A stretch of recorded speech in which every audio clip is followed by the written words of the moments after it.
Olá, meus queridos, boa noite, tudo bem com vocês? Sejam bem-vindos aí à nossa quarta teleaula de Direito Empresarial do Trabalho, não é? É um prazer estar aqui com vocês, eu sou a professora Janaína, para quem ainda não me conhece, professora Janaína Vargas Testa, mestre em Direito, e eu vou começar, na verdade, à frente de Direito do Trabalho hoje com vocês em relação a essa disciplina, não é?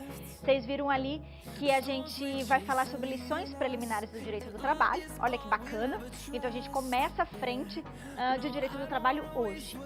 Vocês já tiveram 3 encontros com a professora Natália, que deve ter sido muito bacana lá em Direito Empresarial, né? Discutindo os temas de Direito Empresarial, falando um pouquinho do Direito do Consumidor.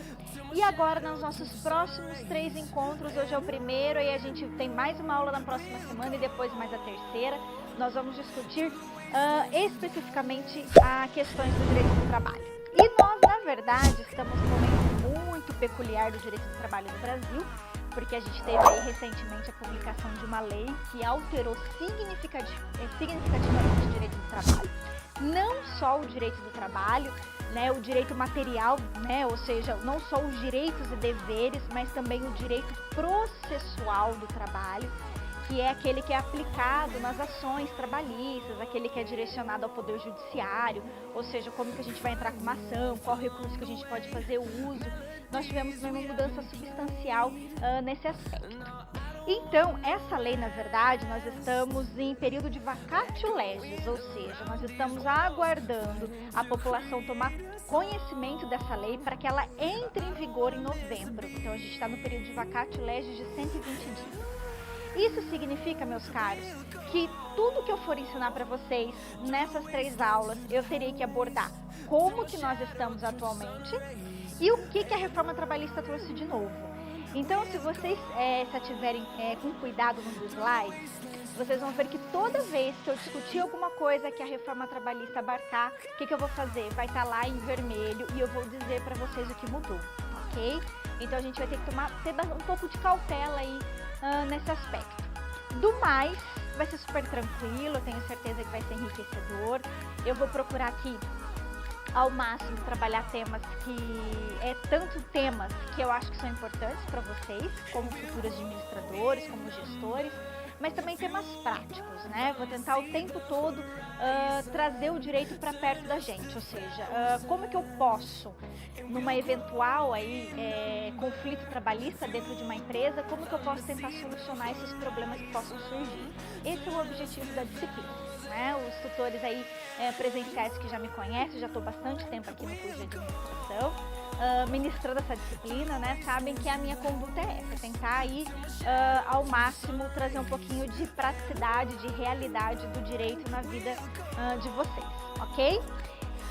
Antes da gente começar a nossa aula e falar exatamente do conteúdo, eu queria só falar 2 coisas para vocês. Primeiro, para a gente ter bastante cuidado, por exemplo, se eu aqui em algum momento trazer algum conceito, algum termo jurídico que vocês não conheçam, ou se não ficar alguma coisa clara, ou se quiser que eu retome uma discussão, às vezes eu sou um pouquinho acelerada e eu acabo falando um pouco rápido, aí vocês têm que me avisar, porque às vezes eu não percebo, tá? Então vamos manter assim uma relação bem aberta para vocês me avisarem quando isso acontecer, ok? O segundo aspecto é que antes da gente começar a aula, nós temos um recado aqui para vocês, um recado da coordenação em relação ao avaliar, certo? Que é um sistema de avaliação que tem, né, todo semestre aqui na instituição. E nós vamos ver um vídeo sobre esse avaliar e a professora Marilza, aqui da coordenação de administração, ela vem dar um recado para vocês. Então, antes da gente começar nosso conteúdo, a gente vai ver esse vídeo, ouvir a professora e eu retomo com vocês. Combinado? Então, até daqui a pouco.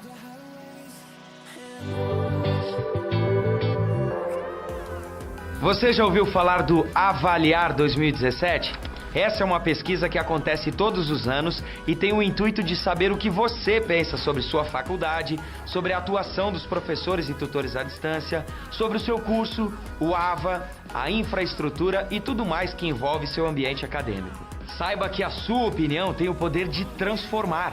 Dá uma olhada.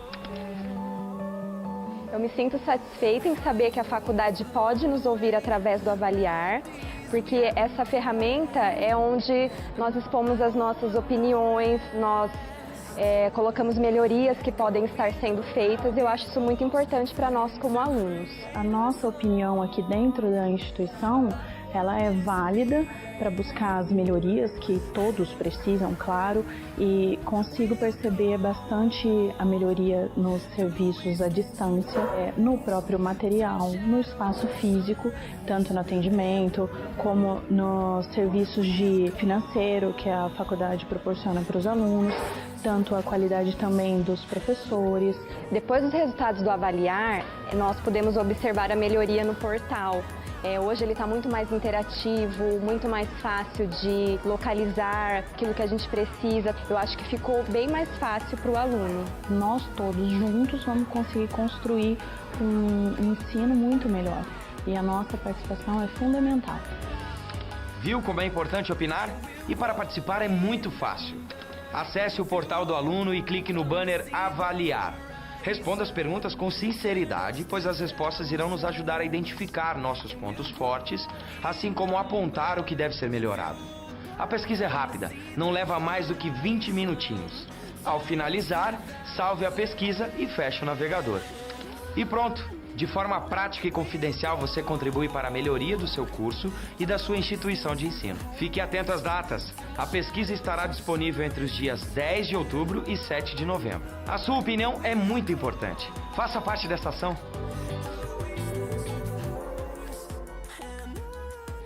Olá, caro aluno, olá, caro tutor, boa noite. Eu sou a professora Marisa Aparecida Pavese.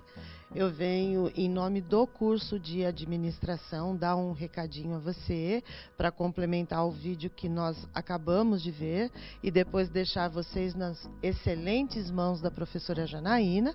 Mas enquanto eu for dando o recadinho, vai aparecer o banner na tela para você ver exatamente como você acessa e como será o seu ambiente a partir do momento que você for responder ao avaliar, ok?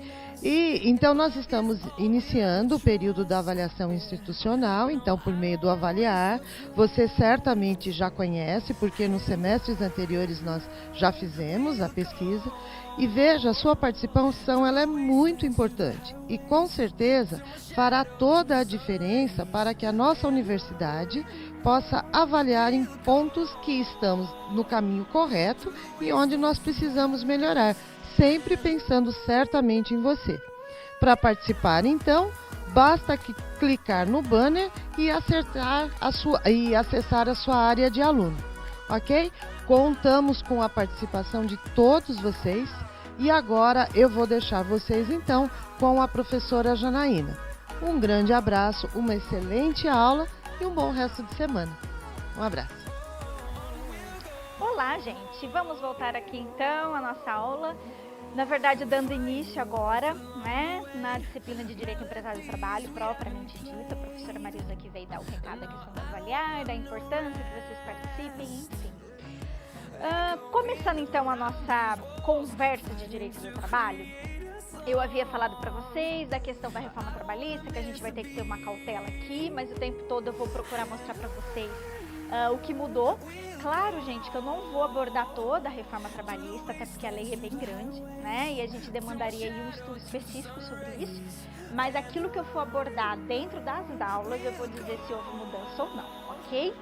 E aí, lembrando que a necessidade de vocês participarem, interagirem comigo na aula, da gente terminar a nossa aula com êxito, ou seja, sabendo que vocês aprenderam o conteúdo, que vocês assimilaram o conteúdo, isso é muito importante tanto para mim quanto para vocês, que a gente tenha êxito no final da aula. Por isso que a gente tem que manter aí uma relação, vocês me dizendo, me falando, professor, explica novamente, ou dá um exemplo disso, enfim, para que a gente mantenha a aula de uma forma bem rica, né? Para não ficar aqui só também eu jogando um monte de conteúdo para vocês aí, não conseguindo assimilar, isso não é legal. Ok, então vamos começar. A gente vai começar, na verdade, vocês estão vendo ali na tela, falando sobre conceito de direito do trabalho, aspectos históricos e finalidade. Eu coloquei todas essas definições num único slide porque eles estão conexos, tá?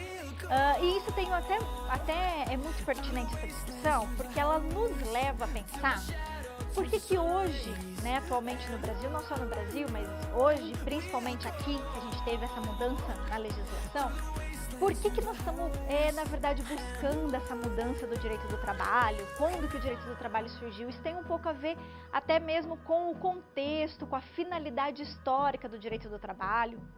Enfim, então é uma discussão assim que a gente tem que fazer, né, que é importante que a gente faça. Se nós fôssemos definir ou conceituar o direito de trabalho em poucas palavras e de uma maneira muito simples, eu diria para vocês que o direito do trabalho, primeiro, ele é um campo específico do direito, que estuda o quê? Que regulamenta, estuda, ou seja, cria regras, princípios para tutelar, para proteger uma relação jurídica específica. Que relação jurídica é essa? Entre o trabalhador e o empregador, principalmente. Pode ser também entre o tomador de serviços e um trabalhador, mas especificamente para proteger uma relação de emprego. Qual relação de emprego é essa? Entre empregado e empregador, né? Ou, de uma maneira mais ampla, outras relações de trabalho, como a relação de trabalho autônomo, a relação de trabalho terceirizado, temporário, enfim. Pois bem, por que eu estou falando isso? Esse conceito nos leva à ideia de que o direito do trabalho, ele foi criado justamente para proteger essa relação jurídica específica. Só que ele foi criado também pensando em proteger a parte considerada mais fraca nessa relação, que é o trabalhador. Se a gente tiver, de um lado, a figura do empregador e a outra do trabalhador, é claro que, sem dúvida alguma, o trabalhador, a não ser assim, salvo raras exceções, o trabalhador é considerado a parte mais fraca nessa relação, né? Claro que a gente poderia aí, talvez, trazer uma exceção no caso de grandes diretores de empresa, que são empregados, né? Que talvez tenham uma autonomia maior, mas, regra geral, gente, o trabalhador é a parte mais fraca dessa relação. O direito do trabalho, então, ele surge historicamente num momento muito específico. Quando? No processo de industrialização, lá no século XIX, na Inglaterra.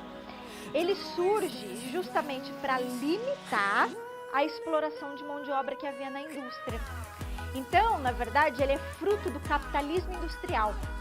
A gente tem que lembrar que naquele momento nós tínhamos trabalho infantil, trabalho de 16 horas por dia, uma exploração absurda da mão de obra, não se falava em férias, 13º, saúde do trabalhador, salário mínimo, imagina. As pessoas trabalhavam até se esgotar fisicamente, né? Então, o direito do trabalho ele nasceu como reação a essa exploração. E aí, claro que ao longo do tempo ele foi se amoldando, como todas as regras do direito se transformam ao longo do tempo, né, para acompanhar as mudanças sociais. Então, hoje, quando a gente percebe a reforma trabalhista, qual que é o intuito dela? É justamente se adequar às novas relações laborais, é se adequar ao novo mercado de trabalho, porque as relações de trabalho elas se tornaram mais complexas, elas se modernizaram e o direito teria que acompanhar. Eu não estou aqui a defender a reforma trabalhista, não. Eu só estou mostrando para vocês o porquê que ela foi pensada, né? Claro que existem outros motivos de teor político que eu não vou entrar aqui, porque não é o nosso objetivo. Mas o que eu queria que vocês pensassem é que o direito do trabalho ele é um fruto de uma transformação social. E se a gente for pensar, então, historicamente, quando ele foi criado, a gente consegue entender por que a finalidade maior dele é proteger o trabalhador. E é mesmo. Ele impõe deveres também ao empregado? Sim. Ele prescreve também direitos ao empregador? Sim. Mas, na maioria das vezes, ele vem para tutelar o trabalhador. Como o direito do consumidor protege o consumidor, como o Estatuto do Idoso protege o idoso, o direito do trabalho, historicamente, ele foi construído para trazer mais direitos trabalhistas cada vez mais, ou seja, uma evolução de conquista de direitos, ok?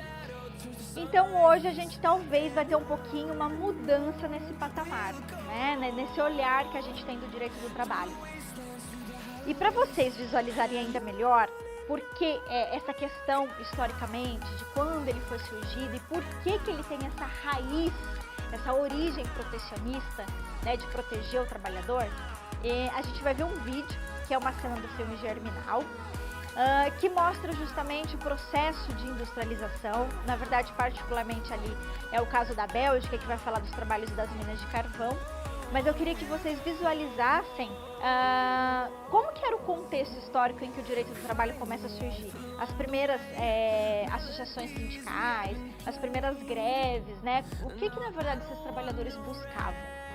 Para a gente conseguir entender por que o direito do trabalho surgiu nesse momento e por que hoje ele está sofrendo essas transformações. Vamos ver então. Então, gostaram, gente, do vídeo? Eu gosto bastante dessa cena porque ela evidencia muito, né, o que era o início do trabalho no capitalismo industrial. Então, imagina uma pessoa que começava a trabalhar 8 anos numa mina de carvão. Hoje, talvez seria impensável, né? A gente não poderia nem cogitar a possibilidade disso, porque é um trabalho extremamente insalubre. Ele trabalhou durante 50 anos dentro de uma mina de carvão, né? Então imagina, não se falava em meio ambiente de trabalho, norma de segurança, saúde, higiene do trabalhador, aposentadoria especial, imagina, não se cogitava essas questões. Então o direito do trabalho ele surge nesse momento e ao longo, né, da sua história, ele vai buscando cada vez mais proteger o trabalhador, limitando a atividade empresarial, impondo regras, no sentido de pensar que o trabalhador, acima de tudo, ele é um ser humano, né? Então ele não pode ser coisificado, ele não pode ser tratado como uma coisa dentro de uma fábrica. Não, então a gente precisa permitir que ele tenha um trabalho, sim, mas o trabalho não pode ser um instrumento para justamente denegrir ou machucar o trabalhador ou levá-lo a adquirir alguma doença, algum acidente de trabalho. Muito pelo contrário, o trabalho tem que trazer outros benefícios, trazer na verdade benefícios ao ser humano, né, no sentido de evolução. E não no sentido de acabar com a saúde dele. Então, ao longo do tempo, a gente teve uma evolução no direito do trabalho nesse sentido. E a mesma coisa no Brasil. O Brasil demorou um pouco para criar uma legislação trabalhista, e criou uma legislação trabalhista bem protecionista, por questões históricas também, que eu não vou adentrar aqui, porque foge o objetivo da aula. Mas o que eu queria que vocês, então, percebessem o que é a reforma trabalhista hoje. O discurso, na verdade, o argumento, a fundamentação que se criou para fazer essa lei foi justamente porque haveria necessidade de modernizar a lei para se adequar às novas relações de trabalho. E que isso poderia trazer um aumento da empregabilidade, diminuir a quantidade de ações trabalhistas. Esses são os objetivos. Se isso realmente vai ocorrer, eu não sei dizer para vocês, como ninguém sabe. Isso só o tempo dirá. Se houve realmente um benefício essa lei ou se ela trouxe, na verdade, só prejuízo, ou se ela realmente não vai atingir esse objetivo que é aumentar a empregabilidade. Eu espero que sim, né? Mas ela trouxe, na verdade, mudanças muito drásticas em alguns aspectos em relação aos direitos dos trabalhadores e que a gente espera que realmente o impacto não seja grande, né? Que seja aí um momento de evolução do direito do trabalho. Isso só o tempo vai dirá para isso, só o tempo dirá, né? A gente não tem como claro que a gente tem alguns, percepções, vamos dizer assim, a respeito do que vai ocorrer, mas a gente não tem como dar certeza. Então, se a gente não tem certeza, nós temos que esperar e ver como será, né? Daqui por diante, se realmente nós vamos ter aí uma evolução nas relações de trabalho no Brasil, ok? Vamos começar então, propriamente dito, nossa aula, então vamos lá. Então, pessoal, só para reforçar o que eu já havia dito, a reforma trabalhista é a Lei 13.467, né, de 2017, foi publicada em 13 de julho, vai entrar em vigor daqui 120 dias, então ela entra em vigor agora em novembro. E todas as alterações trazidas pela lei que tem relação com os nossos conteúdos eu vou abordar, ok? Então isso é importante que a gente entenda.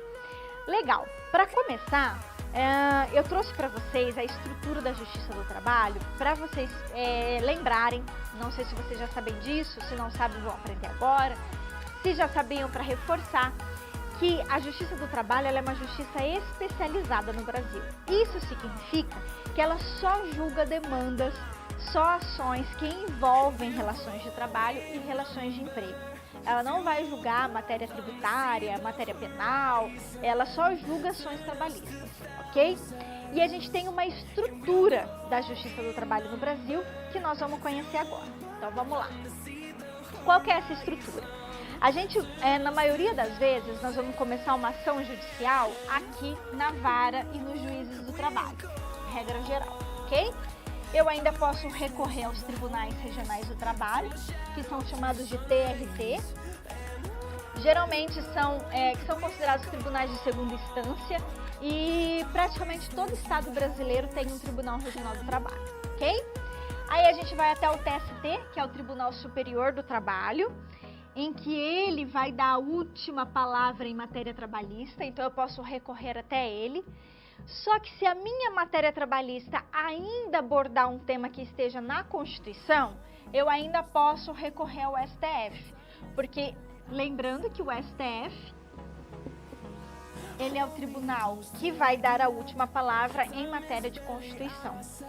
Na Constituição Federal, nós temos alguns direitos trabalhistas, né, expressamente, no artigo 7º, no artigo 8º, 9º, 10, 11 e alguns outros artigos esparsos na Constituição que falam de temas relacionados ao direito do trabalho. Então, se a minha ação judicial, ela discutir um tema que envolva o direito do trabalho, mas que também esteja previsto na Constituição, eu ainda posso tentar recorrer até o STF, certo? Então, por isso, mas a matéria tem que envolver questão constitucional. Se envolver só o direito do trabalho, se envolver só a CLT, por exemplo, não tem como recorrer ao STF. Mas essa então é a estrutura do Poder Judiciário do Brasil, ok? Legal. A Justiça do Trabalho, como também outras justiças, né, outras instâncias do Poder Judiciário, eles se valem muitas vezes para julgar uma decisão judicial não somente de regras jurídicas, mas também de princípios. Os princípios, muitas vezes, eles não estão expressos na lei. Não vai estar lá escrito, princípio da dignidade da pessoa humana, ou princípio da isonomia e da igualdade. Não está exatamente assim na lei. Mas é justamente do conhecimento sobre a lei, do estudo sobre ela, que a gente constrói esses princípios, ok? Isso em todos os ramos do direito. E o direito do trabalho não é diferente. O direito do trabalho, na verdade, muitas vezes ele se baseia, ele se fundamenta em alguns princípios. Princípios esses que foram, ao longo do tempo, mediante estudo, que foram elencados como princípios do direito do trabalho e que hoje os juízes aplicam na hora de decidir uma ação judicial. E não só o juiz, mas todos aqueles aplicadores do direito que vão solucionar um problema podem fazer uso desses princípios jurídicos.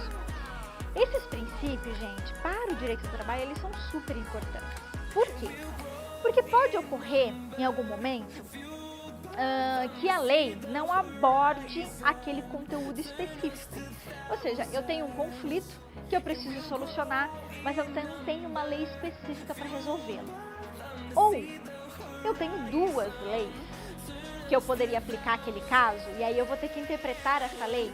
Aí eu posso fazer o uso de um princípio jurídico para interpretar. Percebeu? Então, o princípio, ele é super importante porque ele tem, na verdade, força. É como se ele tivesse força de lei. Há quem diz, inclusive, que violar um princípio é mais grave ainda do que violar uma regra jurídica, né? Ou seja, uma lei. Porque a regra, ela só prescreve a conduta. O princípio não, o princípio ele carrega valores, né? Então ele tá, na verdade, é como se ele fosse o espírito da lei, né? Então ele tem esse sentido mais aberto, ele não é tão fechado como a lei é, ok? Então, pensando nisso, é que a gente vai estudar os princípios do direito do trabalho. E a gente começa ali com o princípio da proteção ao trabalhador, que é um princípio, na verdade, gente, bem amplo. Por quê? Ele envolve duas questões. Se o princípio é para proteger o trabalhador, ele sempre vai buscar a interpretação que facilita, né, ou seja, que seja mais benéfica ao trabalhador, ou que seja mais favorável. Então, toda vez que eu tiver uma norma, ou duas normas, ou eu tenho que interpretar uma norma, eu sempre vou buscar aquela mais favorável ao trabalhador. Ou eu vou buscar sempre a condição... Ai, gente, tô meio ruim aqui pra escrever no quadro, hein? mais benéfica. Então, né, o quadro e eu não estamos conseguindo nos falar, manter uma boa relação. Então, eu vou desistir um pouquinho dele, pelo menos por enquanto. Mas o que eu quero dizer para vocês? Na proteção ao trabalhador, o que eu faço? Se eu tiver duas normas jurídicas, eu vou optar por aquela mais favorável ao trabalhador. Se eu contratei o trabalhador sob uma determinada condição e eu alterar essa condição, ela não pode piorar a situação do trabalhador. Por quê? Porque eu tenho que optar para aquela condição mais benéfica. Sempre no sentido, gente, sempre no sentido do quê? De proteger o trabalhador. Esse é o princípio da proteção, tá? Sobre essa questão da norma mais favorável, eu queria fazer aqui uma ressalva, mas daqui a pouco eu converso com vocês. Primeiro vamos falar aqui do princípio da primazia. O princípio da primazia quer dizer o quê? Primeiro, aquilo que é mais importante, né? Ou seja, que está em primeiro lugar, da realidade. O que significa isso? Para o direito do trabalho, vale o que é real, o que é verdadeiro, não aquilo que está no documento. Então, se na carteira de trabalho do empregado, se no contrato de trabalho dele diz uma função, um horário, um salário, mas a realidade é outra, se ele tem outra função, se ele exerce uma outra atividade, se ele tem uma outra jornada real que não condiz com o que está no contrato de trabalho, o que vai prevalecer? O documento ou a realidade? A realidade, sempre. Por isso que no direito do trabalho, a gente sempre tem a possibilidade de verificar por meio de testemunhas, por isso que a prova testemunhal é importante, porque é a testemunha que vai o quê, gente? Desmistificar, desconstruir o documento. É ela que vai dizer o seguinte, não, na verdade fulana trabalhava do horário X das 8 às 20 horas e não das 8 às 18 como está no cartão ponto. Percebeu? Então, isso é o princípio da primazia da realidade. Eu sempre vou valorizar aquilo que é real. Ok. Em relação ao princípio da proteção, eu queria só fazer uma ressalva em relação a essa questão da norma mais favorável. Eu acho que vocês já tiveram conhecimento que a reforma trabalhista, ela trouxe a possibilidade de você fazer negociações com o trabalhador diretamente ou por meio do sindicato. Ok. Que seria a tese do negociado sobre o legislado? O que significa isso? Que aquilo que eu combinar com o empregado, seja individualmente por meio do contrato dele, ou por meio de negociação coletiva, certo? Em algumas situações eu vou poder negociar diretamente, outras só por meio de acordo coletivo ou convenção coletiva. Aquilo que eu estipular nessas negociações, elas vão prevalecer sobre o que está na lei, ok? Em algumas situações isso vai ser possível. Isso significa que nós vamos talvez ter uma nova leitura sobre o princípio da norma mais favorável. Por quê? Porque às vezes a lei pode até ser mais favorável ao trabalhador, porém ela não vai ser aplicada. Por que ela não vai? Porque agora aquilo que for negociado vai prevalecer sobre a lei. Percebeu? Então a gente vai ter aí uma nova leitura, uma mudança no olhar sobre o que é esse princípio da norma mais favorável. Nós vamos ter, na verdade, uma flexibilidade, uma relatividade desse princípio. Não é mais sempre que ele poderá ser aplicado, porque aquilo que tiver negociado vai prevalecer sobre o que está na lei, ainda que a lei seja mais benéfica, tá bom? Era uma ressalva que eu queria fazer, que eu queria que vocês percebessem. Ok, legal. O que mais que a gente vai conversar? Quais os outros dois princípios importantes? Vamos lá para a tela. Olha só, gente. Aí nós temos também o princípio da irrenunciabilidade e o princípio da continuidade da relação de emprego. O que significa esses dois princípios aqui? Primeiro, irrenunciável quer dizer aquilo que eu não posso renunciar. Não posso me dispor, não posso me desfazer, não posso simplesmente derrogar, certo? Os direitos trabalhistas, em regra, eles são irrenunciáveis.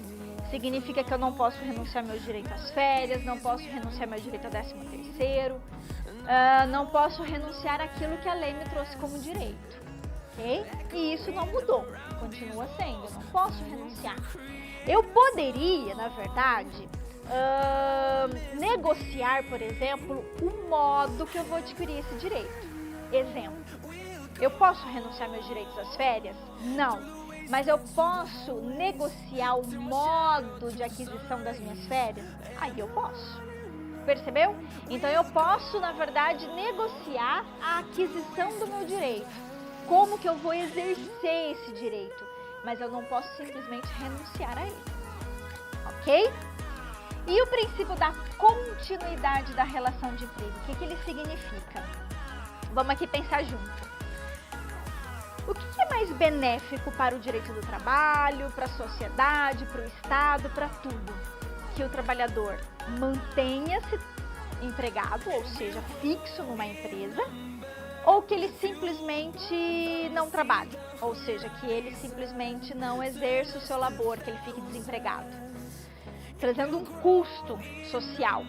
Claro que é manter-se empregado. E o direito do trabalho, pensando nisso, ele criou esse princípio da continuidade da relação de emprego, dizendo o seguinte, que na maioria das vezes o trabalhador ele tem que ser contratado por prazo indeterminado. O que é prazo indeterminado? Eu não sei quando ele vai acabar. Eu não tenho uma data final para o seu término. Então significa que esse trabalhador irá se fixar na empresa.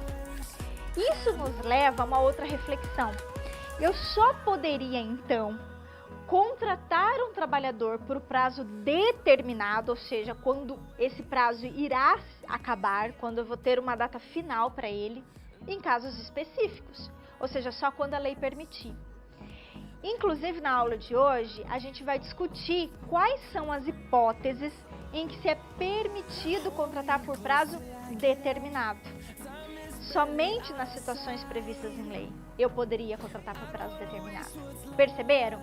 Então, isso tudo para atender o quê? O princípio da continuidade da relação de emprego. Quer ver uma outra situação? Quando uma empresa é vendida, e aí eu tenho uma sucessora, uma outra empresa que vai comprar a empresa, uma empresa B que compra a empresa A. Eu tenho alteração no contrato de trabalho do trabalhador? Não posso ter. Ou seja, só vai mudar o empregador, um novo proprietário, mas o contrato de trabalho ele tende o quê? A continuar, né? Ou seja, ele tende a se perpetuar. Tudo para atender o princípio da continuidade da relação de emprego, ok? Esse é um outro aspecto, então, que a gente precisa lembrar. Ok, então agora nós já vimos os 4 princípios mais importantes do direito do trabalho. Então agora a gente vai ainda aprofundar mais um pouquinho nossa conversa. Nós vamos falar de um tema que às vezes parece um pouco difícil, mas não é, que tem relação com o direito do trabalho, no seguinte, na questão do seu objeto de estudo. Ok. Eu falei para vocês, desde o início da aula, em relação de trabalho e em relação de emprego. Esses dois termos, eu sei que parecem sinônimos, e no dia a dia eles são, né? Mas para o direito do trabalho, para o direito, eles não são termos sinônimos. Quando eu estou falando de direito de relação de trabalho, eu estou falando no sentido amplo. Todos os trabalhadores estão inseridos numa relação de trabalho. Seja o trabalhador autônomo, o trabalhador temporário, terceirizado, o trabalhador avulso, o trabalhador eventual, todos eles estão inseridos numa relação de trabalho. Só que uma relação de emprego, eu só tenho relação de emprego quando eu tiver de um lado a figura do empregador e outra figura do empregado. Aí eu terei uma relação de emprego. Isso significa que a relação de trabalho é gênero e a relação de emprego é uma espécie de relação de trabalho, certo? A relação de emprego é uma espécie de relação de trabalho, a relação de trabalho autônoma também é uma espécie de relação de trabalho, o trabalhador avulso também exerce uma relação de trabalho, só que eles não exercem relação de emprego. Só exerce relação de emprego o empregado e o empregador. Na verdade, o empregado propriamente dito. E para ser empregado, eu preciso preencher os requisitos do artigo 3º da CLT. A CLT diz quem é empregado. Olha só, se a gente fizer lembrar o que está lá no artigo 3º, a gente consegue então retirar do artigo 3º os requisitos da relação de emprego. Diz lá mais ou menos o artigo 3º que empregado é uma pessoa física que exerce uma atividade não eventual, ok, pessoalmente, sob a dependência do empregador, mediante salário. Dessa definição, eu retiro os 4 elementos que configuram o que é empregado. Para ser empregado, gente, portanto, estar numa relação de emprego, ele precisa pessoalmente prestar o serviço. Claro, uma pessoa física, porque pessoa jurídica nunca vai ser empregada, né? Ele tem que prestar pessoalmente serviço, não eventual, ou seja, ele tem que ter habitualidade, certo? Não pode ser um trabalho de vez em quando, tem que ter uma certa frequência. Ele tem que ser subordinado, e subordinação é o elemento mais importante, eu diria para vocês. Por quê? O que é subordinação? Subordinação é eu estar sendo fiscalizado, controlado por uma pessoa, ou seja, por aquele que eu estou vinculado. O artigo 3º fala em dependência, então seria mais ou menos isso, eu estou subordinado juridicamente, eu sou dependente do empregador. O empregador pode me fiscalizar, me controlar, me dizer como eu tenho que prestar meu serviço, pode inclusive aplicar sanções a mim, né, em relação ao meu trabalho. Isso quer dizer subordinação, ok? E tem que ser oneroso, ou seja, eu tenho que receber uma remuneração. Se o meu trabalho for gratuito, eu não sou empregada. Por quê? Porque o trabalho voluntário, por exemplo, o trabalho voluntário ele não tem remuneração. O trabalho voluntário é uma espécie de relação de trabalho, mas não é relação de emprego. Para eu ter uma relação de emprego, ela tem que ter onerosidade. Onerosidade vem de ônus, de custo, tem que ter um custo para o empregador, tá? Então, gente, só para trazer isso para o mundo prático, mundo real, o que tem a ver essa discussão toda que eu estou falando para vocês? Imagine que uma empresa contrate uma pessoa como autônomo, certo? Um prestador de serviço autônomo. Essa pessoa não vai ter registro em carteira, ela não vai receber 13º, né, férias, não vai ter direito a salário mínimo, enfim, horas extras. Por quê? Porque ela tem uma relação de autônoma. Ok. Para ser autônomo, eu jamais posso ter subordinação. Autonomia é antítese, ao contrário de subordinação. Para eu ser autônomo, eu tenho que ter liberdade de trabalho. Sou eu que tenho que definir como eu vou realizar meu trabalho, certo? Eu não posso cumprir horário, não preciso cumprir horário. Eu tenho que ter uma remuneração variada, porque quanto mais eu trabalhar, mais eu ganho, né? Isso é autonomia. Pode acontecer de uma empresa contratar alguém como autônomo, mas na realidade essa pessoa ser empregada, ou seja, no contrato está dizendo que ela é autônoma, mas na realidade ela é tratada como empregada. Se eu aplicar aqui o princípio da primazia da realidade, o que vai acontecer? Esse trabalhador autônomo pode vir a buscar judicialmente o seu reconhecimento como empregado. E se o Poder Judiciário reconhecer, ele vai ter direito a registro em carteira e todos os direitos trabalhistas como se ele fosse empregado. Entendeu? Então, essa é a discussão prática disso, é essa questão que eu queria que vocês percebessem, tá bom? Ok. Só que o direito do trabalho, ele também, a justiça do trabalho, ela também julga ações que envolvem outros trabalhadores que não são empregados, mas que exercem uma relação de trabalho. Então, vamos lá ver. Olha só. A gente tem, então, a figura dos outros trabalhadores, que são, por exemplo, o autônomo, que eu até falei para vocês agora há pouco, né? O trabalhador autônomo, a exemplo do representante comercial. O representante comercial é um caso típico, muito comum, de buscar, de entrar com ações judiciais na Justiça do Trabalho buscando vínculo de emprego. Porque ele fala que ele foi contratado como representante comercial, mas ele, na verdade, era empregado. Isso é muito comum, tá? Outro exemplo de relação de trabalho, aquele que realiza trabalho avulso. Trabalhador avulso, para quem não sabe, ele é chamado de avulso porque ele não está fixado a ninguém. O que ele faz? Ele exerce um trabalho para vários empregadores diferentes. Então, ele não se fixa a um único empregador. O que é muito comum no Brasil, o trabalhador avulso, é o trabalhador portuário, porque ele trabalha nos portos, fazendo nas embarcações, né, tirando, colocando mercadoria, fazendo limpeza nos navios e tudo, sem se vincular a um tomador de serviços. Na verdade, o trabalhador portuário, ele é registrado no órgão gestor de mão de obra, que é como se fosse um sindicato, né? Em que ele vai lá, se cadastra e a partir disso ele começa a oferecer serviços para os portuários, né? Para os tomadores de serviços. Mas ele não é empregado do órgão gestor de mão de obra e ele não é empregado também dos tomadores, tá? Ele é um trabalhador avulso. Ele vai lá, faz o serviço dele e ganha pelo serviço que ele fez, tá bom? E o trabalhador temporário, por quê? O trabalhador temporário, a gente vai até falar um pouquinho melhor sobre ele ainda hoje, ele também exerce uma relação de trabalho e, ao mesmo tempo, uma relação de emprego. Como assim?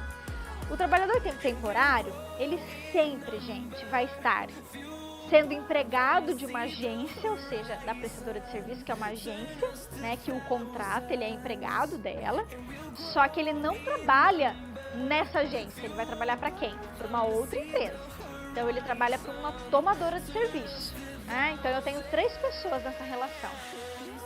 Ele sendo empregado da agência, mas ele exerce uma relação de trabalho em relação ao tomador.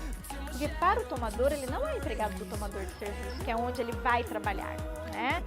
Mas ele é um trabalhador, mas não é empregado do tomador, percebeu? Ele sempre vai ser empregado da agência, ok? A gente, depois do nosso primeiro bloco, a gente vai voltar a falar um pouquinho do trabalhador temporário. Para finalizarmos esse primeiro bloco, que acho que é o mais, assim, talvez o mais complexo da aula, porque depois é só matéria mais tranquilas, que a gente vai ver agora no final, até o final da aula, eu queria que vocês refletissem sobre esses 2 casos que eu trouxe. Vamos lá ver na tela.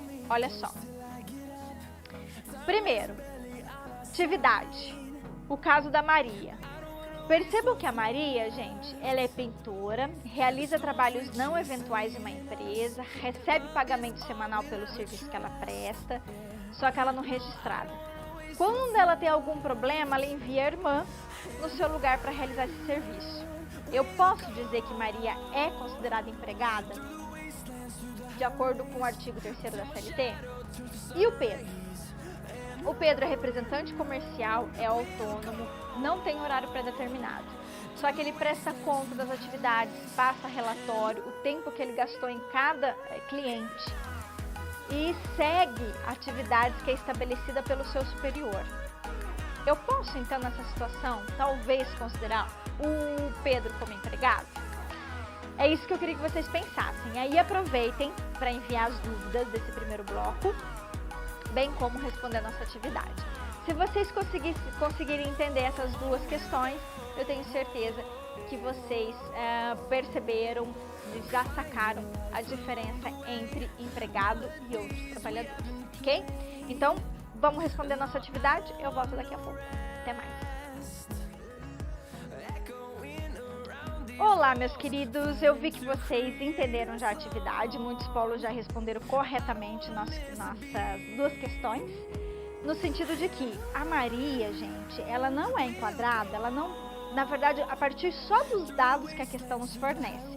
A gente não pode ficar aqui imaginando coisa, a partir só dos dados que a questão nos dá, a gente consegue concluir, inferir que a Maria não seria, porque a Maria, primeiro, ela não tem pessoalidade, ela pode se fazer substituir por outra pessoa.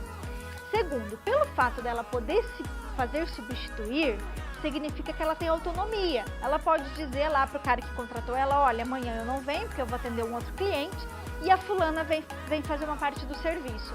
Ou seja, ela tem uma autonomia, ela não é subordinada, né? Isso nos evidencia que ela não pode ser enquadrada no artigo 3º da CLT, ok? No que se refere ao Pedro, o Pedro poderia se provar que realmente ele tinha que passar todos os relatórios, se ele tinha que seguir regras estabelecidas pelo representado, aquele que contratou, né, o Pedro. Isso significa que havia ali uma certa subordinação. Evidenciada essa subordinação, caracterizaria a relação de emprego, tá? Então eu percebi que vocês, legal, entenderam, sacaram. Isso aí é super importante pra gente entender dentro do direito do trabalho, tá bom? Gente, antes de responder uma pergunta que eu tenho aqui, e aí depois as próximas dúvidas, eu não sei se eu vou conseguir parar mais na aula de hoje, porque a gente tem bastante assunto ainda, mas a aula atividade eu prometo que eu respondo todas as dúvidas sem deixar nenhuma passar, tá bom? Então vamos combinar, pede aí para o seu tutor presencial, nosso colega, para que ele envie as dúvidas de vocês lá no chat atividade, e eu prometo que eu vou responder todas, tá? Em relação aos livros, eu vi que parece que tem uma dúvida de um polo em relação a isso, deixa eu só reforçar. Nós estamos aí numa situação transitória, porque essa disciplina, ela não é no sistema KLF, ela ainda é no sistema legado. Porém, todavia, os livros que serão utilizados para essa disciplina, eles são da modalidade KLF.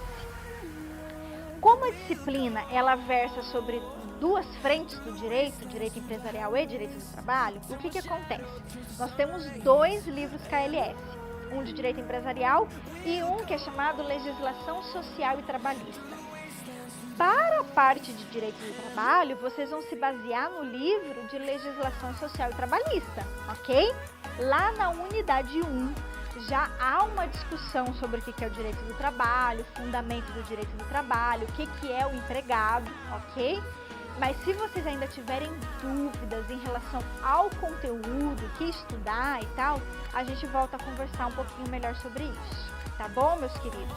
Qualquer dúvida, vocês me escrevam e a gente vai sanar, fiquem tranquilos, tá? Ok.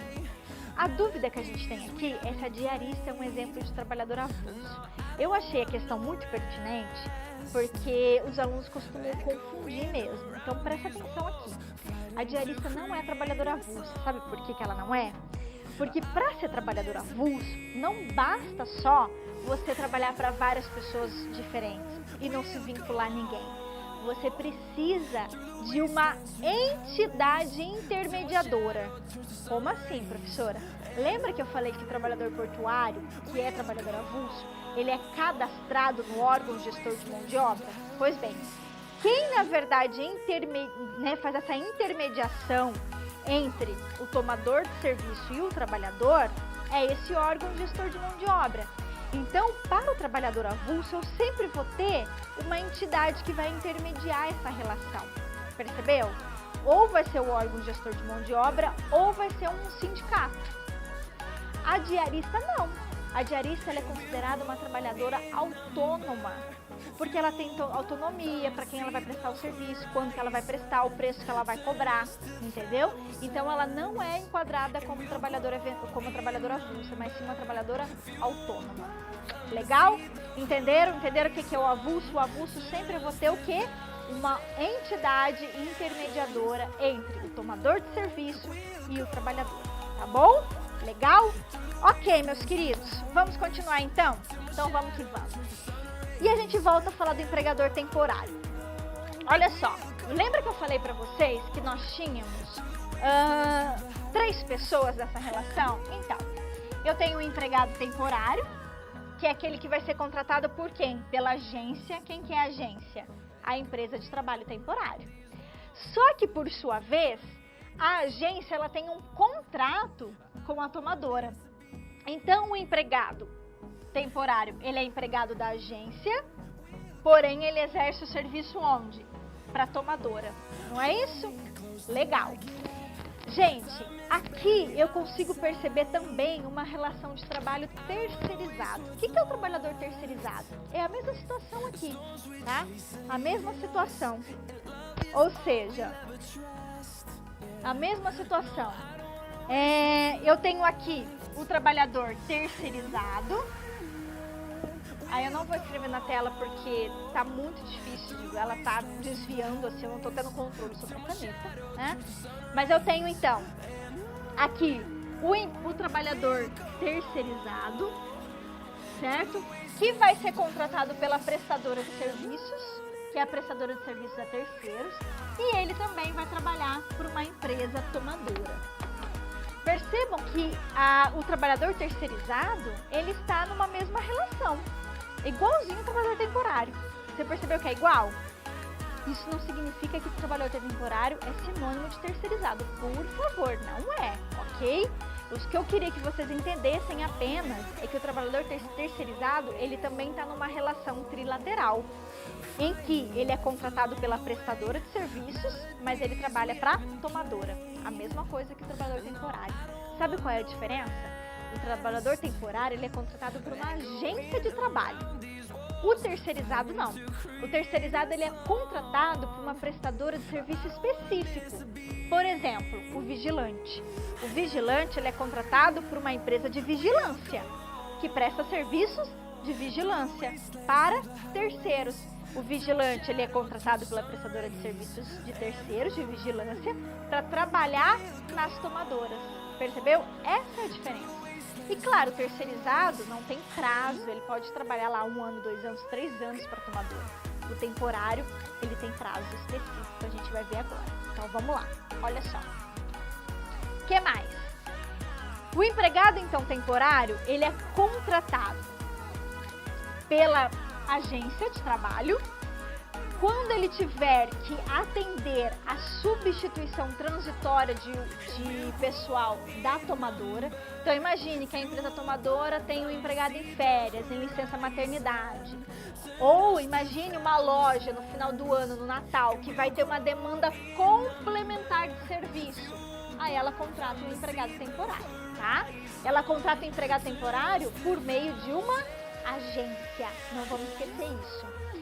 Então, pessoal, o período máximo, a gente teve uma alteração na lei esse ano, o período máximo para o empregado temporário ser contratado é de 180 dias, que pode ser diretos, consecutivos ou não, e pode ser prorrogado até 90 dias, desde que comprove a necessidade. O que eu queria que vocês entendessem, para vocês não confundirem, porque é muito comum os alunos confundirem, presta atenção.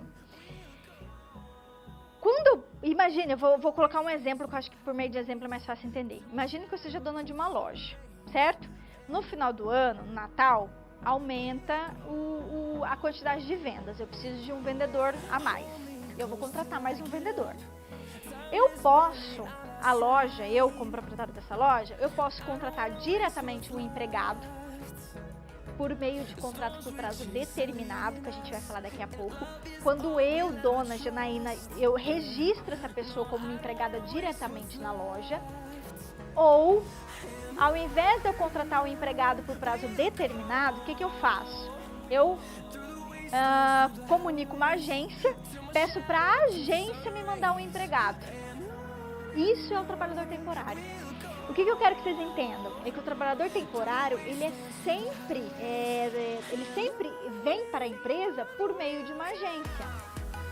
Quando eu faço a contratação por prazo determinado, lá, de acordo com a CLT, isso não ocorre por meio de agência. Eu contrato diretamente, a empresa contrata diretamente o seu empregado, certo?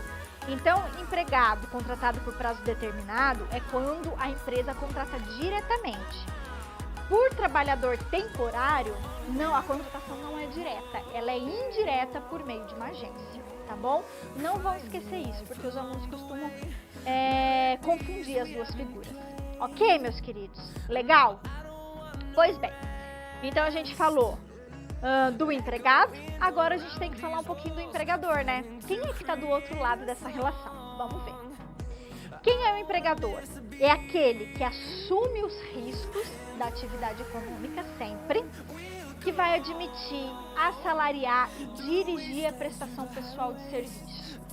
Então eu contrato, pago um salário e controlo esse empregado. Se eu fizer isso, eu sou empregador. Não importa se eu sou profissional liberal, se a minha instituição é de beneficência, se é uma atividade sem fins lucrativos, se é uma pessoa física, não importa. admiti, assalariei e controlei, eu sou empregador. Ok. Eu tenho empregado, tenho empregador. Juntos, uma relação de emprego. Essa relação de emprego ela é materializada, ela é concretizada por meio de um contrato de trabalho. Nesse contrato de trabalho, ele também é registrado no quê? Na CTPS, que é a Carteira de Trabalho e Previdência Social. O que eu posso fixar nessa carteira? Vamos lá ver. A carteira de trabalho, gente, ela pode constar a função do empregado, não é? Ela pode constar a jornada, a remuneração, o prazo. Olha só, o prazo é super importante. Se eu colocar lá que ela foi contratada por prazo de experiência ou por qualquer prazo determinado, é sempre bom eu colocar isso na carteira. Por quê? Se eu não fizer, vai se entender que ela foi contratada por prazo indeterminado, ou seja, eu não fixei a data final desse contrato, certo? Se eu quiser fixar a data final, se eu quiser contratar por experiência, para quem não sabe, o contrato de experiência é uma modalidade de contrato por prazo determinado, eu tenho que colocar isso na carteira de trabalho, certo? Eu posso colocar advertência na carteira de trabalho? Jamais. Não posso colocar nada que abone, que fira, que danifique, que traga alguma imagem negativa do trabalhador. Nunca, tá, gente? Isso pode dar dano moral. Então a gente não pode jamais escrever nada sobre ação trabalhista na carteira de trabalho, nada. Lá é um documento do trabalhador. Sendo um documento do trabalhador, especificamente só pode constar as informações do contrato. Ok. Falando em contrato por prazo indeterminado ou determinado, agora nós vamos conhecer as hipóteses de contrato de trabalho determinado que a CLT prevê. Nessa situação, eu contrato diretamente o empregado, lembra disso? Então, olha só, quando que eu posso contratar, de acordo com a CLT, um empregado por prazo determinado? Quando eu tiver um serviço transitório, no máximo 2 anos. O que é serviço transitório? É também quando o empregado tiver um empregado em férias, se eu tiver um empregado em licença, recebendo auxílio doença, por exemplo, afastado, eu posso contratar alguém para substituí-lo, até no máximo 2 anos. Ou quando a atividade empresarial ela for de caráter transitório. Como assim? Imagine uma empresa que é criada só na Páscoa, exclusivamente para Páscoa, para fazer chocolate na Páscoa. Ela é uma empresa de caráter transitório, então nessa situação eu poderia contratar uma pessoa até no máximo 2 anos, tá? Vocês perceberam que o prazo aqui é muito maior do trabalhador temporário. Por quê mesmo? Porque no trabalhador temporário eu contrato por meio de uma agência. Aqui não. Aqui eu contrato diretamente o empregado. Ou eu posso contratar a pessoa por prazo de experiência, até 90 dias, né? Gente, lembrando que o contrato de experiência ele só se justifica quando eu... para que serve o contrato de experiência? Para experimentar o empregado, já está dizendo. Não só a empresa experimentar o empregado, mas o empregado também experimentar a empresa. Quando eu quero contratar alguém, mas eu preciso verificar primeiro se essa pessoa vai se adaptar ao trabalho, né? Se ela tem competência para exercer aquele trabalho, ou seja, eu vou, na verdade, testar o empregado. Então, quando a minha finalidade é essa, eu posso contratar por prazo de experiência até 90 dias. Acabou o contrato de experiência, se acabar, automaticamente e o empregado não for dispensado, obviamente, automaticamente esse contrato ele se torna por prazo indeterminado, tá bom? Ok. Eu só posso, regra geral, porque há exceções, mas eu só poderia prorrogar o contrato por prazo determinado uma única vez, tá? Se eu prorrogar a segunda vez, ele se torna por prazo indeterminado. Por que isso? Então, imagine assim, eu contratei alguém por prazo de experiência, 30 dias, renovei para mais 30 dias. Eu poderia renovar para mais 30? Não. Por quê? Porque o máximo são 90 dias, mas eu só posso renovar uma única vez, certo? Se eu fizer uma segunda renovação, ele vira para o prazo indeterminado. Se virar para o prazo indeterminado, o que acontece? Qual é o efeito? Eu vou ter que conceder aviso prévio para o empregado se eu for dispensá-lo. Por quê?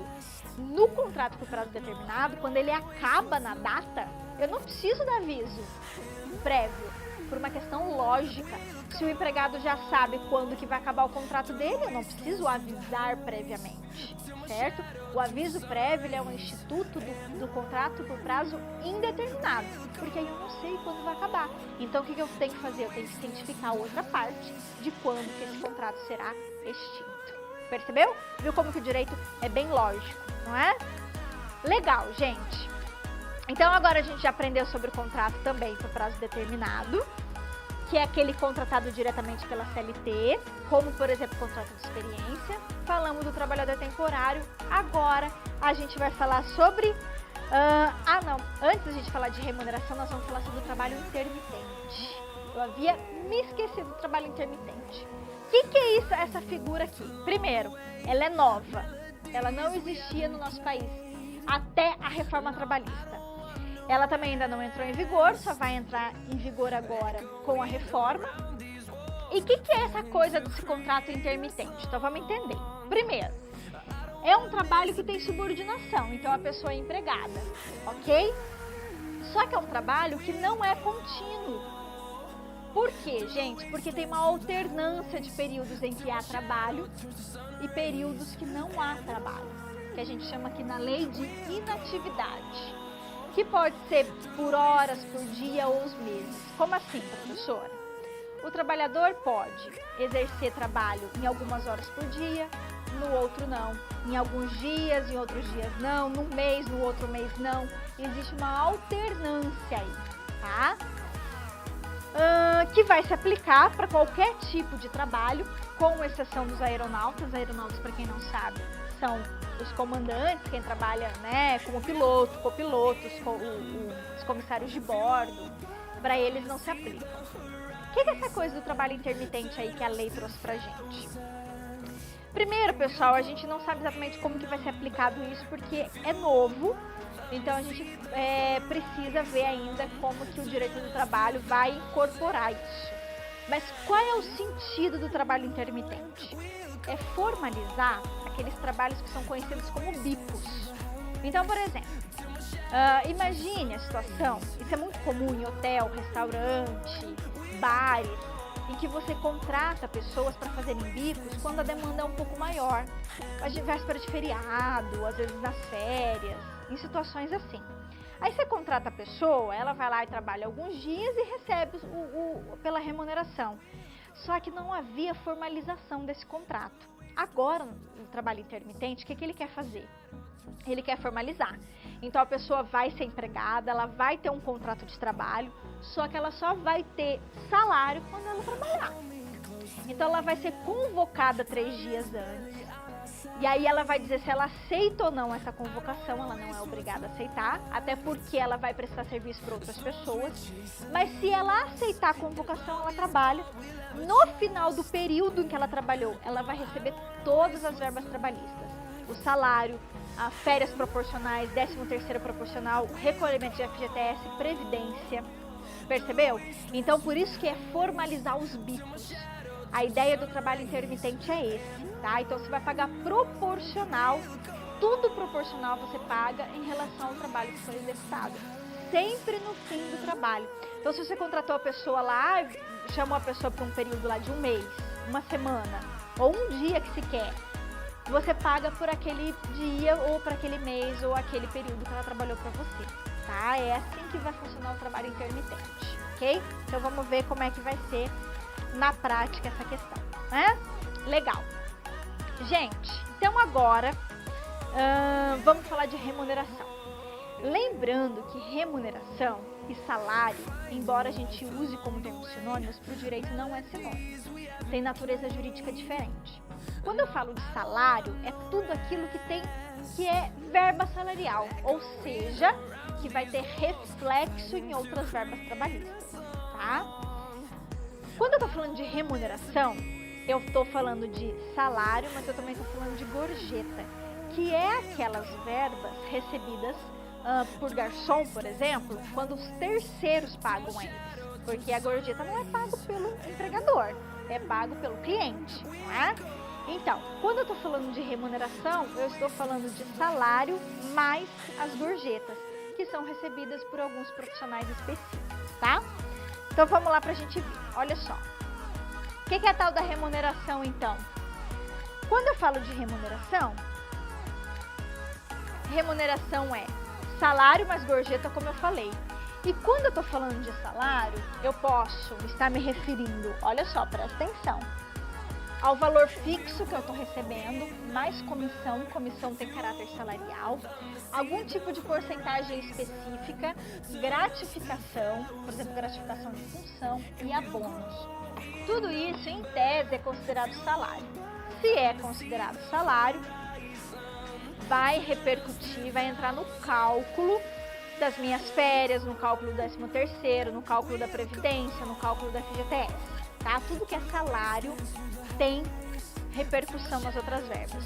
Tudo que é indenização não tem. Se eu recebo alguma verba de caráter indenizatório, eu não vou recolher Previdência sobre isso. Não, o cálculo das outras verbas não vai considerar essa indenização, ok? Isso nos leva à discussão sobre duas parcelas, que é a ajuda de custo e as diárias de viagem. Olha só. Em tese, gente, a ajuda de custo não se inclui no salário. Hoje, a gente entende que a ajuda de custo é o quê? É tudo aquilo que eu preciso para exercer meu trabalho, que eu recebo eventualmente, não pode ser todo mês, tem que ser algo esporádico. Então, por exemplo, eu tive que sair, tive que ir numa cidade vizinha para o meu empregador, fazer algum tipo de serviço.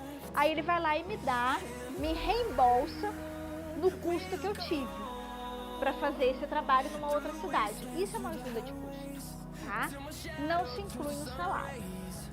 O entendimento até agora também é que as diárias de viagem também não integram o salário, desde que elas não excedam a 50% do valor do meu salário.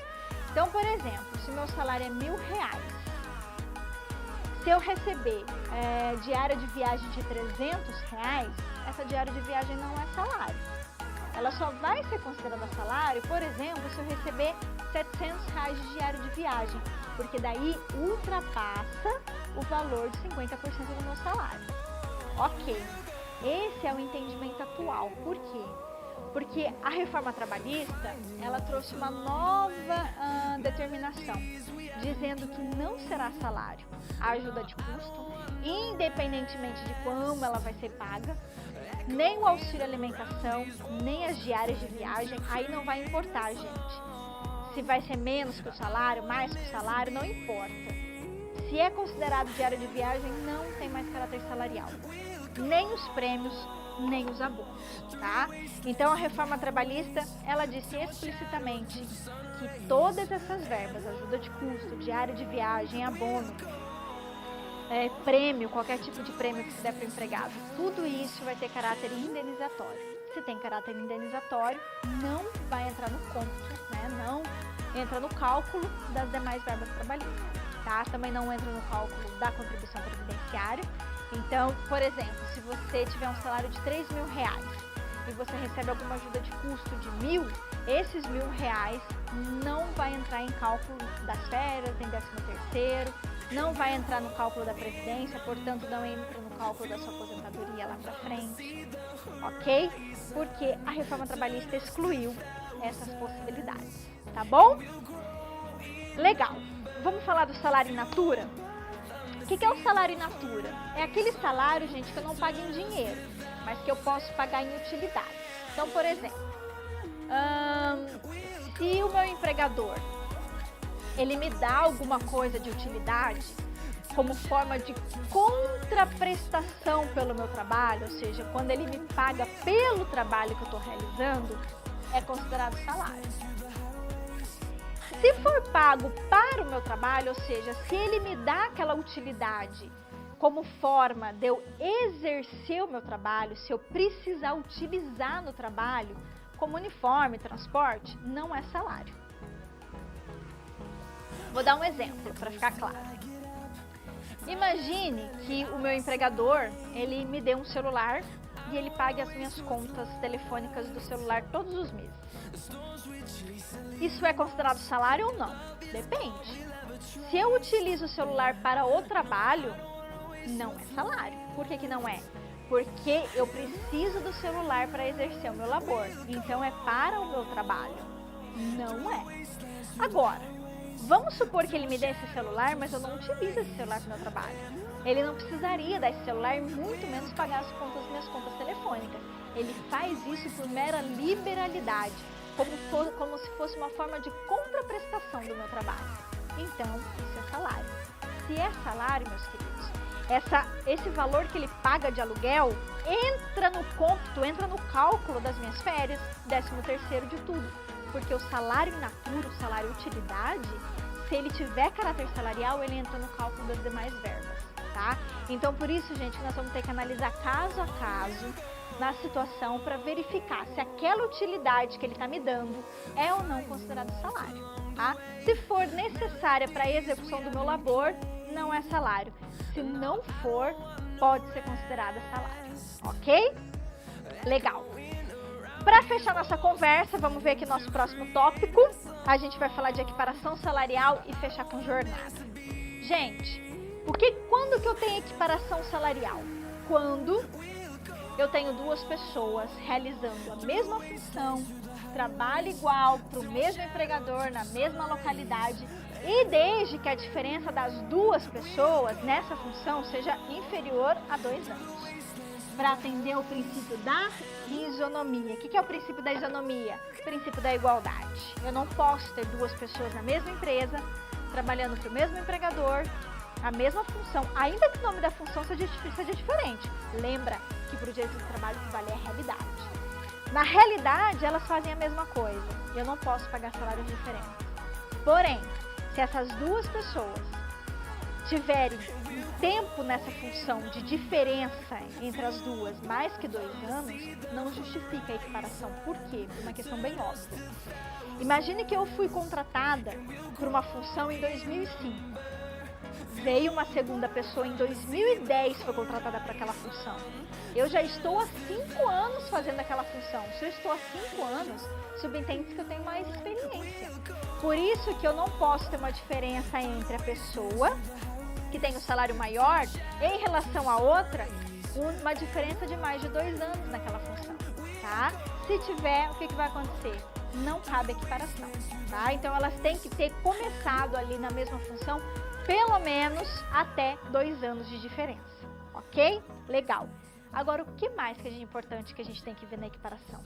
O que aconteceu? A reforma trabalhista, ela dificultou um pouquinho a equiparação salarial, porque ela trouxe novos requisitos, tá? Primeiro, antes, gente, era possível pedir equiparação salarial na mesma localidade. Então, por exemplo, se eu trabalho numa cidade, numa filial, e eu tenho um município vizinho na região metropolitana, eu tenho uma outra filial, e a pessoa dessa filial, ela tem um salário maior que o meu, eu poderia pedir equiparação salarial se a gente tivesse a mesma função, tá? A reforma trabalhista mudou isso, por quê? Ela falou que a equiparação tem que ser de empregados que estão no mesmo estabelecimento empresarial, ou seja, na mesma empresa. Eu não posso pedir mais de empresas de filiais, tá? A equiparação salarial aqui, a reforma trabalhista, ela limitou um pouco, porque ela disse que tem que ser na mesma empresa. Então, se tiver filial no município vizinho, eu não posso pedir mais, tá? Além dela exigir o tempo na função, que não pode ser superior a 2 anos, ela ainda colocou um novo requisito. Também não pode ter diferença de tempo na empresa superior a 4 anos. Então, por exemplo, eu tenho a mesma função que aquela pessoa. E a diferença da função nossa é menos de 2 anos. Porém, eu já estou na empresa há mais de 5 anos. Em outra função eu fui contratada anteriormente. Se meu tempo na empresa é mais que 4 anos em relação a outra pessoa que eu quero buscar equiparação, também não cabe, tá? E mais, Se a empresa tiver um plano de cargos e salários, inviabiliza a equiparação salarial. Gente, o que acontece aqui? Até então, se a empresa tiver um plano de cargos e salários, ele afasta a equiparação salarial, tá? Por quê? Porque o plano de cargos e salário vai justificar a existência de pessoas que ganham salários diferentes. Ok. Só que atualmente, esse plano de cargos e salários, ele tem que ser registrado no Ministério do Trabalho, para ele ter validade. Com a reforma trabalhista, não precisa ser registrado mais, tá? Então, vocês percebam que a reforma trabalhista, ela dificultou mais ainda a equiparação salarial. Por quê? Porque ela limitou a equiparação só entre empregados de uma mesma empresa. Ela ainda colocou mais um requisito, que é a diferença entre os dois empregados que buscam a equiparação. O tempo na empresa entre essas duas pessoas não pode ser superior a 4 anos, então ela trouxe mais um requisito. E mais, ela ainda permitiu que, se a empresa tiver um plano de cargos e salários, ainda que esse plano não esteja registrado no Ministério do Trabalho, ele tem valor e ele afasta a equiparação salarial. Ok? Pois é, esse é um outro aspecto que a reforma trabalhista mudou, ok? Legal. Para fechar, jornada. Vamos lá para a tela. Olha só, gente. A jornada de trabalho geral, a gente está falando aqui regra geral, porque há exceções, né? Regra geral, a Constituição fixa como 8 horas diárias e 44 horas semanais. Porém, ela possibilita 2 horas por dia, na verdade a CLT possibilita fazer até 2 horas extras por dia com no mínimo 50%, mas permite banco de horas, ou seja, você não precisa pagar hora extra desde que você faça banco de horas. E esse banco, ele tem que ser, todo mundo sabe o que é banco de horas, né? Eu trabalho mais num dia, compenso, trabalho menos no outro e assim vai. Esse banco, ele tem validade até 1 ano, até 1 ano ele tem que ser zerado, ok? Desde que previsto em convenção coletiva. O que a reforma trabalhista mudou? A reforma trabalhista, ela trouxe a possibilidade de você fazer compensação por banco de horas em acordo individual. O que é acordo individual? Acordo direto com o empregado. Eu não preciso mais de convenção coletiva, tá? E agora, só que a compensação, ela tem que ser feita até 6 meses. Então, até 6 meses tem que zerar o banco e depois começa de novo outro banco, tá? Então, limitou um pouquinho aí, mas permitiu o acordo individual. E mais, gente, eu não coloquei aqui, mas eu vou falar, a reforma trabalhista também permitiu que seja feito acordo individualmente com o empregado de jornadas de 12 horas por 36 horas de descanso. Então, eu poderia trabalhar 12 horas seguidas, que é jornada normal, não é hora extra nem nada. Você trabalha 12 horas e descansa 36 horas, ou seja, é como se você trabalhasse um dia, no outro dia você não trabalha, no outro dia você vai alternância, né? Hoje, esse tipo de jornada, ele tem que ser feito especificamente só para algumas empresas e mediante convenção coletiva. Com a reforma trabalhista, não. A reforma trabalhista, ela liberou para todo tipo de atividade esse tipo de jornada, inclusive por acordo individual. Então, se a empresa quiser lá combinar com o empregado, você vai trabalhar 12 horas, dia sim, dia não, ela pode estipular agora, tá? Essa é uma mudança aí, só a título de curiosidade que eu tô falando pra vocês, certo? E pra fechar, jornada de trabalho ainda, intervalos. Gente, os intervalos interjornada, que é aquele entre um dia de trabalho em relação ao outro, continua sendo de 11 horas, tem que ser respeitado. O intrajornada, que é o dentro do dia do trabalho, que é aquele descanso que a gente tem, aquela pausa durante o dia de trabalho, também continua até 4 horas. Se eu trabalhar só 4 horas, não tem intervalo. Se eu trabalhar de 4 a 6, 15 minutos. E jornada acima de 6 horas, de 1 hora no mínimo a 2 horas. A reforma trabalhista, ela permitiu que nessa jornada aqui, ó, diária acima de 6 horas, eu posso combinar com o meu empregado que ele faça somente 30 minutos de intervalo, tá? Então, a reforma trabalhista aí permitiu essa redução do intervalo de 1 hora para 30 minutos nas jornadas acima de 1 hora. Ok. Se o empregador não respeitar o intervalo intrajornada, Vamos supor lá que eu tenha estipulado 1 hora de intervalo, mas eu faço só 20 minutos de intervalo. O que acontece? Hoje você teria que pagar o valor cheio, né? Ou seja, a hora inteira, 1 hora de intervalo, mais 50% como verba salarial. Com a reforma trabalhista, você só vai pagar o que você suprimiu. Então, se o meu intervalo é de 1 hora, eu fiz 20 minutos, paga só 40 minutos que faltavam. Então, só o que suprimiu, só o que faltou. Não é mais verba salarial, é verba indenizatória, com adicional de 50%, tá? Isso só para vocês entenderem aí que também houve aí uma mudança nessa questão do intervalo entre a jornada. Então, a partir da reforma trabalhista, só vai pagar aquilo que foi suprimido e como verba indenizatória, ok? É isso, gente. Esse era o meu recado que eu tinha para vocês hoje em relação aí às primeiras lições de Direito do Trabalho. Semana que vem eu volto para falar mais de Direito do Trabalho. Espero que vocês tenham gostado. Dúvidas? A gente vai conversar agora na aula atividade. Mande todas as dúvidas que vocês tiverem, ainda que não estejam relacionadas à aula, não tem problema. Se vocês tiverem alguma dúvida em relação à reforma trabalhista, alguma coisa que vocês entenderam, podem mandar para mim, que são assuntos aí que eu gosto bastante de discutir, tá bom? Então vai ser um prazer, certo? É isso, me despeço agora. Desejo aí um ótimo final de semana para vocês e a gente se encontra na próxima quinta-feira. Até lá!